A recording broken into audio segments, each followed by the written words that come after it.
basketball game between Florida State Seminoles and the Florida A&M Rattlers. It's coming Sunday, October 26th at 4 p.m. I'd first like to welcome right over here the Interim Director of Athletics from Florida A&M is Michael Smith. Thank you for being here. I also want to welcome Jesse Watson and Alicia Blundeen from Champions First Credit Union, title sponsor of the event. A couple notes on the event. Like I said, it's Sunday, 26th of October, this coming Sunday. If you take a look at the flyers on your desk, there are some links for the tickets. Tickets are on sale and going fast. We're also going to retire Charlie's jersey in football. Research shows that there aren't many two-sport student athletes who have had their jerseys retired. One that I want to draw attention to, Jackie Robinson from UCLA, who also played football and basketball at UCLA. His number is retired That's across. pretty good company. Okay. His number is retired across all teams at UCLA. So I'd like to turn the program over to my head coach, Coach Loucks, if we could have an opening statement from you, and then we'll pass it on to Charlie. Yeah, first of all, thank you guys for coming. I know there's a lot going on right now in the middle of the football season and multiple sports, so appreciate you guys spending some time with us to promote this game. I'm really excited about this game. As a student athlete at Florida State, I never had the opportunity to play against FAMU, and we knew all those guys. We would hoop with them and play pickup with them, but we never were able to play.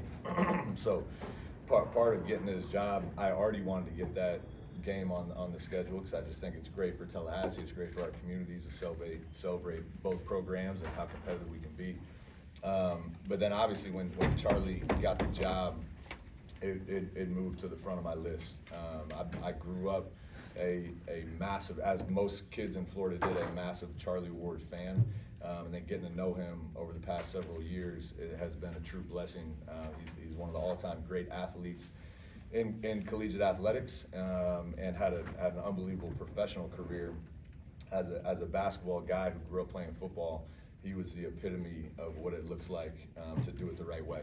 And obviously he won on the basketball court, he won on the football field, and he both had individual accolades and team success, which to me is the greatest thing you can do.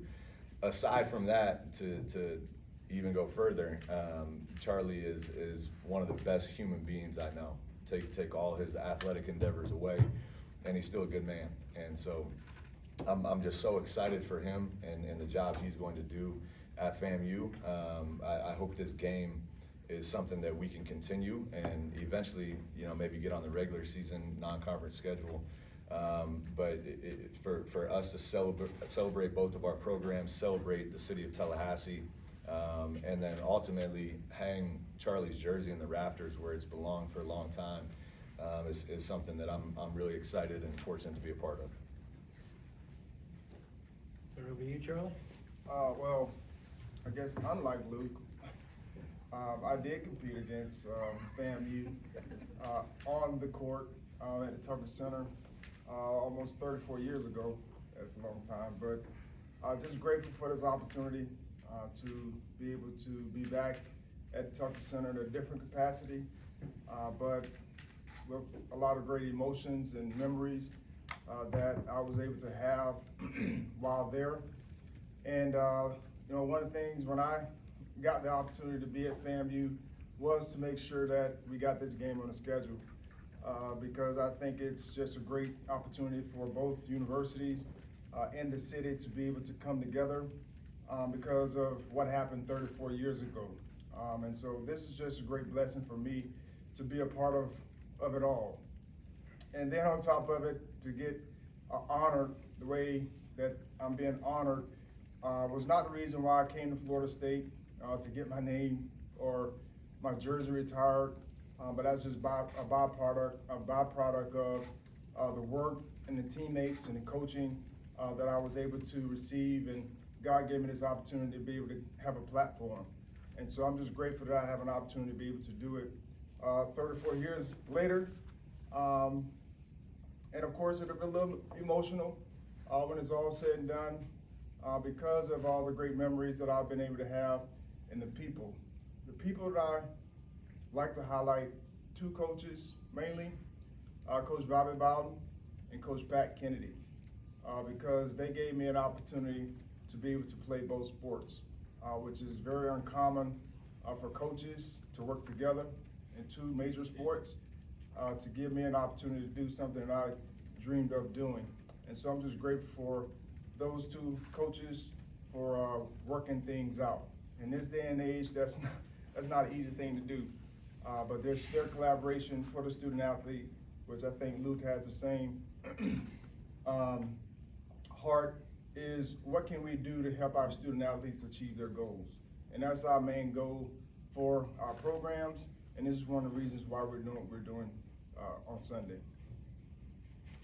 Okay, we'll take questions. Raise your hand and I'll come to you.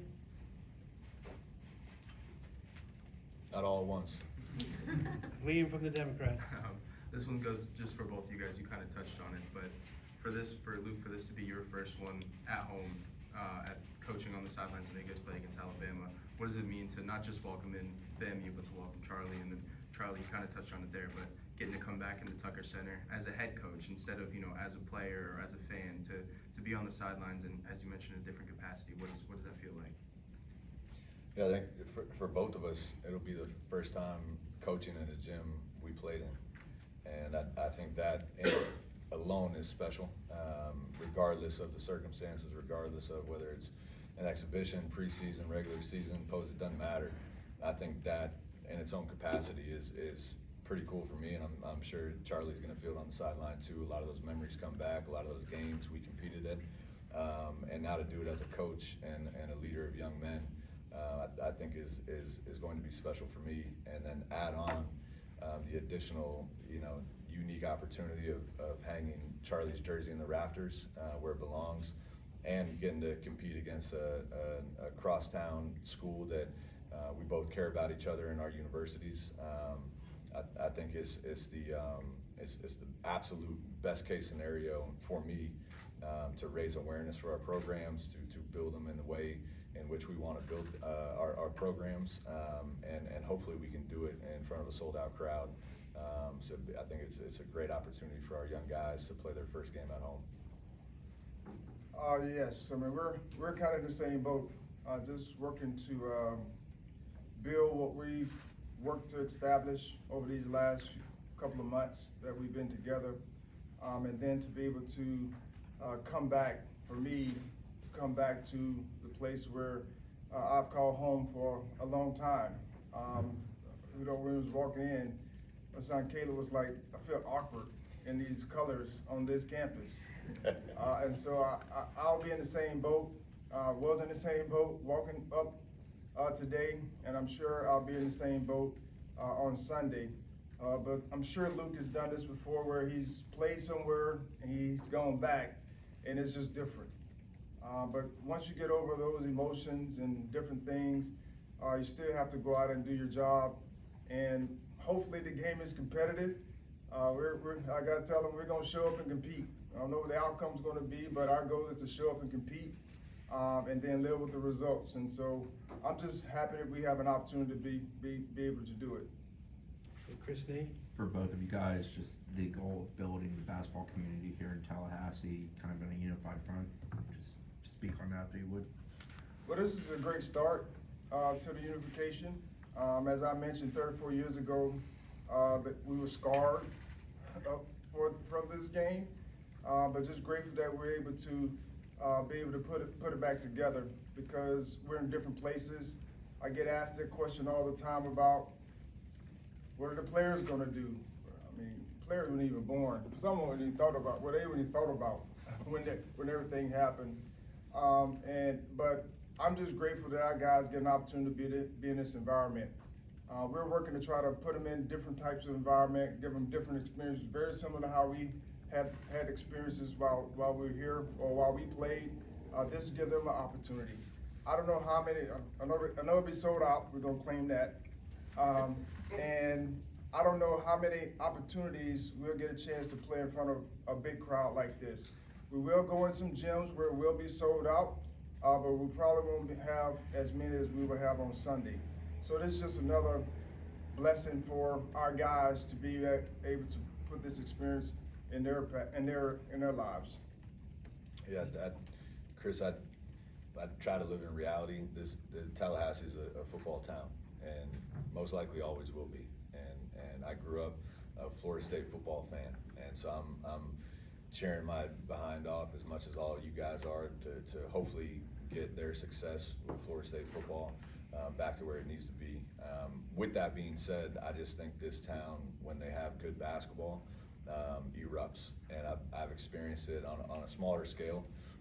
When we were here, we won ACC championships in football, ACC championships in basketball, and we were always competing to try to be one of those top 10, top 15 schools in the country. And I know Charlie's going to do the same thing at FAMU to try to go win conference championships and get their institution in a place where he knows it can go. So I just think this town respects winning. They respect competitive teams, and they respect teams that compete for championships. And that's what hopefully in our chairs we're able to bring to this town with regards to basketball, and also do that as our football team, rightens the path and gets to where they want to go as well. Next question comes from St. Clair. So given that the Lawson Center is a pretty beautiful basketball facility that Charlie can attest to, what's the chances of this becoming a home and home kind of arrangement in the future? Charlie, did you tell him to ask that? I'll pay you back later. Charlie, he's been adamant that he would like us to return the game. From my seat, I would love to at some point. With regards to the history of this game, obviously a lot of the people I report to would like to see this go smoothly, and I'm sure the same with Charlie's side and FAMU. But at some point, I hope this is a crosstown deal where we can show that, hey, these two schools, although we'll compete when the ball tips up, are completely in support of each other. I want Charlie to win more than anyone, and I'm sure he feels the same way about our program having his jersey hanging in our building. So I can't make any promises, but hopefully as this thing goes smoothly, as years continue, we would love to go play at your place as well. Next question from Peter Holland. First of all, Coach, how long you had that shirt? I'm kind of curious. I told Charlie outside, I saw someone on campus with this shirt. So we're riding on the golf cart. I pulled over. I'm like, where'd you get that? Because I figured it was from Picked or somewhere on campus. They gave me the website to order it. So I went home and ordered it. Completely forgot about it, right? And last night before I go to bed, I'm trying to, similar to Charlie, pick out what sport coat I'm gonna wear for the press conference. And my wife was like, why don't you wear your Charlie Ward shirt? And I thought about it. I'm like, all right, that would actually be pretty cool. So this is the first time I have it on. It's got football, it's got basketball, PG quarterback. I just think it's a cool shirt. So I completely forgot I had it, but glad my wife reminded me. That's good timing. My other question is, what discussions you and Charlie had as far as trying to continue to elevate today's college basketball? Like, what's something that you guys can just feed off each other and communicate to elevate the game? Yeah, I think Charlie's already done it in his life. I never played at the level Charlie played in terms of more than a decade in the NBA. I've coached in the NBA at a pretty high level, but both of us have had those experiences in different capacities at the absolute pinnacle of basketball, right? I'll speak for myself and not for Charlie, but we're trying to bring some of that back with how we train these kids, both on the court and off the court, right? There's more than just the ball bouncing. There's real life things that they need to learn, and they need to become good men in the community and good husbands and good fathers. I know Charlie does that just from being around them. We're trying to do that with our program too.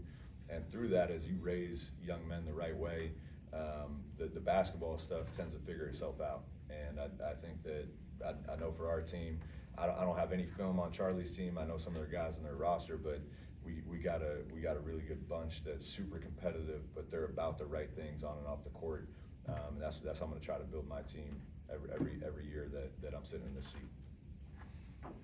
Well, we're in the same boat, but we do have film because they're a national brand. So we got a chance to watch them compete against Alabama, which we saw enough to know that the game on Sunday will be one that we'll have to really prepare for, because they have some really good players. And when it's all said and done, we're trying to win in life. We talk about basketball and this is what we're doing, but they're also student athletes, so they have to go to class. But the choices that they make and that we make, have a big effect on life as in a whole. So we have to learn all the different lessons, whether we win on the court, we lose on the court. We got to win in life by making good choices, and also just learning from both. There's going to be opportunities for us to win games. We're going to do that, but we're also going to lose games. We're going to do that, but how do we respond to both? Do we improve on the outings? And so it's just important that we continue to elevate our mindset, how we treat the young men that we bring in, because when it's all said and done, especially in this NIL world and transfer portal and all the different things, people just want to be loved. Just point blank. You show them love. Like I tell them, we won't be able to give you the biggest bag, but we can have the biggest impact on your life. And that's our goal as a program, is to be able to give them that experience and opportunity to be able to grow as a young man. Next question comes from Matt. What are you looking to see improved from your team coming from the Alabama expedition to this one? And Charlie, same thing for you. You guys played your first expedition game last night. What did you kind of see in that, and where are you looking to improve? Charlie's 1-0, I'm 0-1. So hopefully we can even that out. Now, Charlie said it with his comments. This is a great opportunity at this point in the season, and all throughout the season, especially in your non-conference, to learn from your mistakes. And we made a ton of them against Alabama. I know a lot of people were pleased that we competed against a top 15 team the way we did.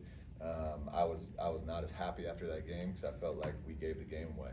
And I think as a competitor, it was a great opportunity for all of our guys to learn from our mistakes and what goes into winning. It's not just about scoring the ball, right? You play the game, 98% of the game is played without the basketball. And so all those little things that go into winning on both sides, on defense and on offense, we're looking to clean up. And it'll be no different in our exhibition against FAMU.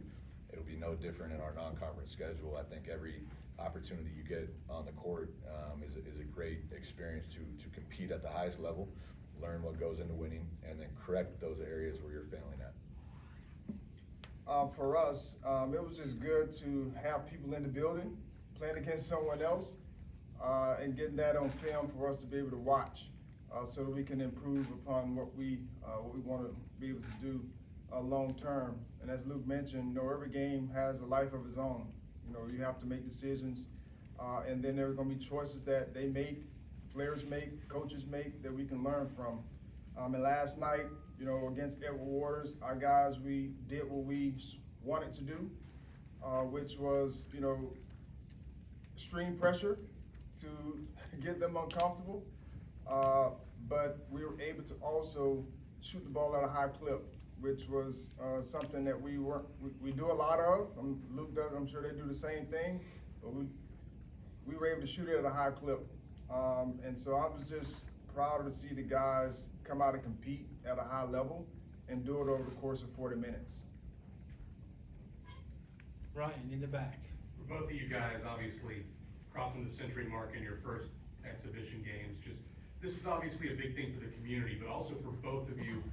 How big of an opportunity is this to show the Tallahassee community, hey, there's going to be a really good product, especially offensively at the top in the Lawson Center this year?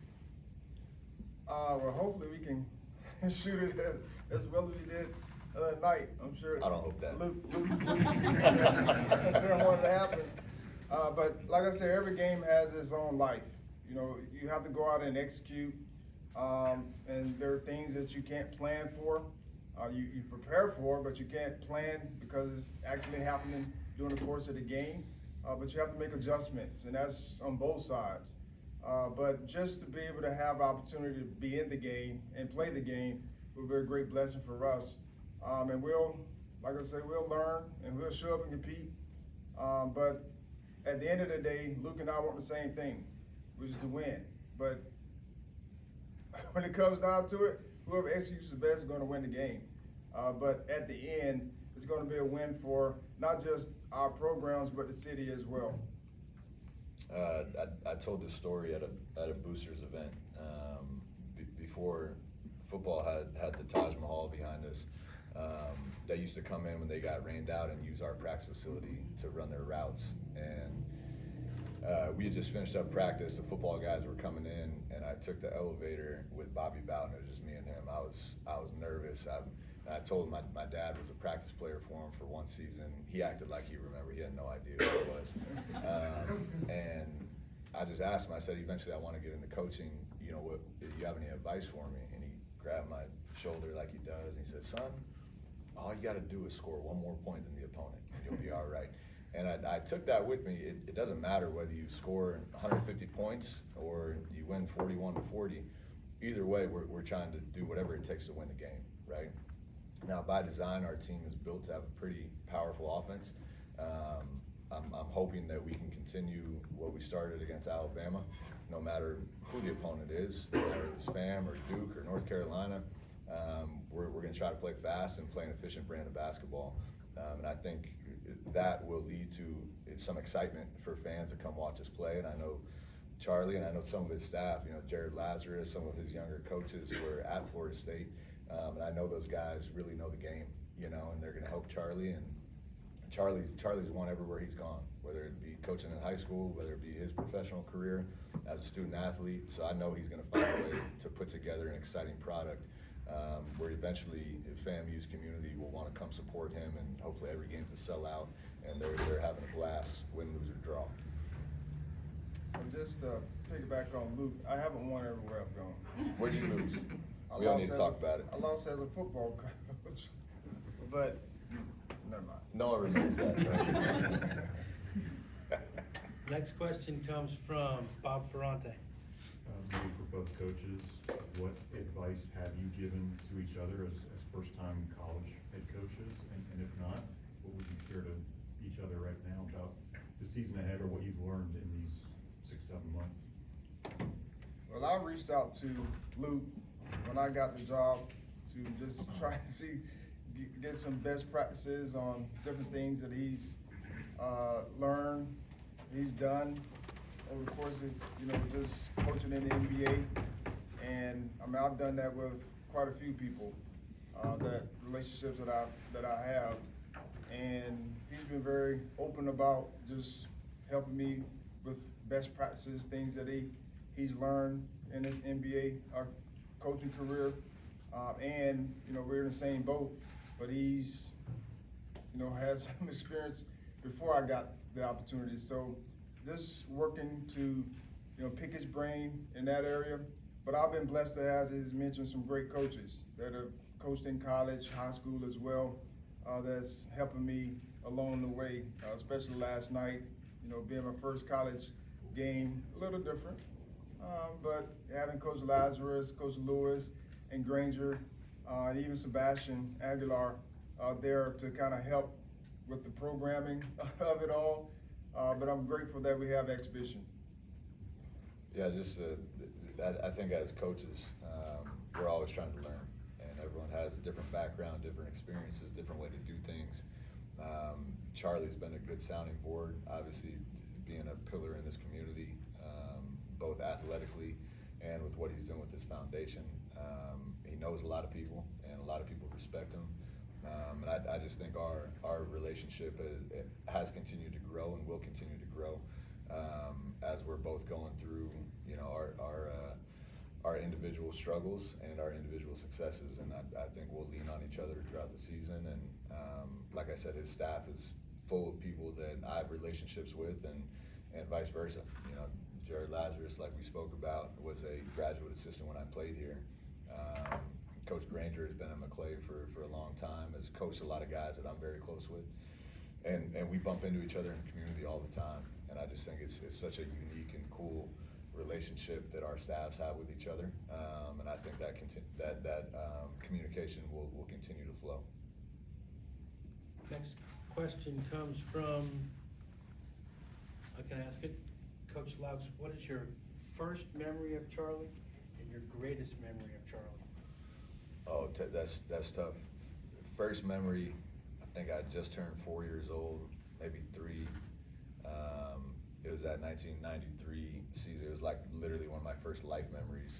We were watching a football game at my grandfather's house, and my pops, both of his brothers, my uncles, all of us cousins were at my grandfather's house, and I just remember Florida State scoring. I don't know if you threw it, if you ran it, or if someone else scored it, but I remember that touchdown, and we're all doing the Seminole chop in my grandfather's house, and it still to this day gives me chills, because it was like a foundation for my sports fandom of Florida State. That was one of the first times I've ever remembered. I don't remember Charlie specifically, but I know he's a quarterback on that team. The fondest memory of Charlie is him playing for the Knicks in the finals, and I know he was a role player on that team. But watching those games and that era of the NBA as a young kid coming up, it solidified, you know, the MJ and all those guys that really changed the course of the NBA. But to see Charlie, someone who I'd watched for years, on that stage as a child was one of the coolest experiences. And now getting to have a real relationship with him and sit next to him and coach across town, I think is the coolest thing in the world. Charlie, if you remember the 2012 ACC championship, when Coach Loucks led Florida State to its first ACC championship, what do you remember about that?